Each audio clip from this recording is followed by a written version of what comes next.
అదే RTV app వార్తల్ని క్షణాల్లో చదివే అవకాశం ఉంటుంది. ఒక న్యూస్ పేపర్, ఒక టెలివిజన్ ఛానల్ మీ చేతుల్లో ఎప్పుడూ ఉంటాయి.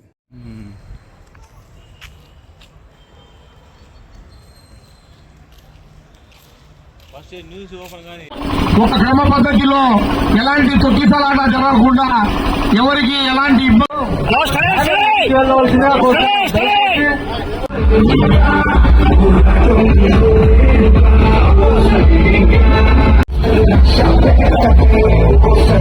సహించేది లేదు అని చెప్పి పహల్గాంలో ఉగ్రవాదులు అమాయకుల యొక్క ప్రాణాలను బలికొన్న తర్వాత ఉగ్రవాదులను ప్రోత్సహిస్తున్నటువంటి పాకిస్తాన్ మీద యుద్ధం చేసి విజయం సాధించినందుకు జై సింధూర్ అనేటువంటి కార్యక్రమం ద్వారా గిద్దలూరు నియోజకవర్గంలో గిద్దలూరులో పెద్ద ఎత్తున ఈరోజు సైనికులకి సంఘీభావంగా ఈరోజు పెద్ద ఎత్తున ర్యాలీ చేపట్టడం జరిగింది.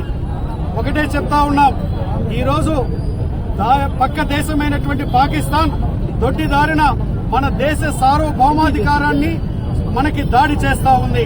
ఇది ఏమాత్రం సహించేది లేదు అని చెప్పి ఈరోజు భారతదేశం నిరూపించడం జరిగింది.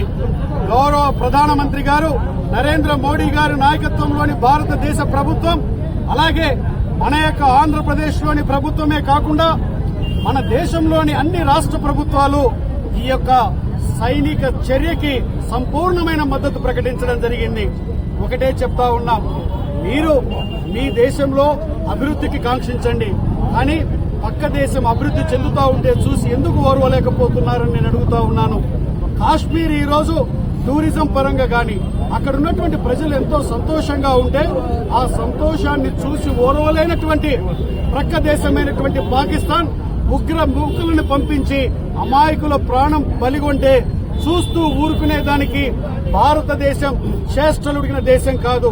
మా వీర సైనికులు, మా యొక్క సైనికుల యొక్క వీరత్వం, ఆ యొక్క ప్రతాపానికి పాకిస్తాన్ తోక ముడిచింది అని ఈ సందర్భంగా నేను తెలియజేస్తూ, ఏది ఏమైనా కూడా ఈ యొక్క యుద్ధంలో అసూలు బాసినటువంటి మా వీర సైనికులకు అందరికీ కూడా మేమందరము కూడా వారికి అమర జోహార్లు అర్పిస్తూ వారందరికీ మేము మరలా చెప్తా ఉన్నాం, మా దేశం మీద, మా దేశ సార్వభౌమాధికారం మీద ఉగ్రవాదుల ద్వారా గాని ఇతరత్రా చేష్టల ద్వారా గాని ఎవరు దాడికి పాల్పడినా ఇదే విధమైన మూల్యం చెల్లించుకోక తప్పదు అని ఈ సందర్భంగా తెలియజేస్తూ నేను సెలవు తీసుకుంటా ఉన్నాను. నేను జై బోలో భారత్ మాతాకి, జై బోలో భారత్ మాతాకి.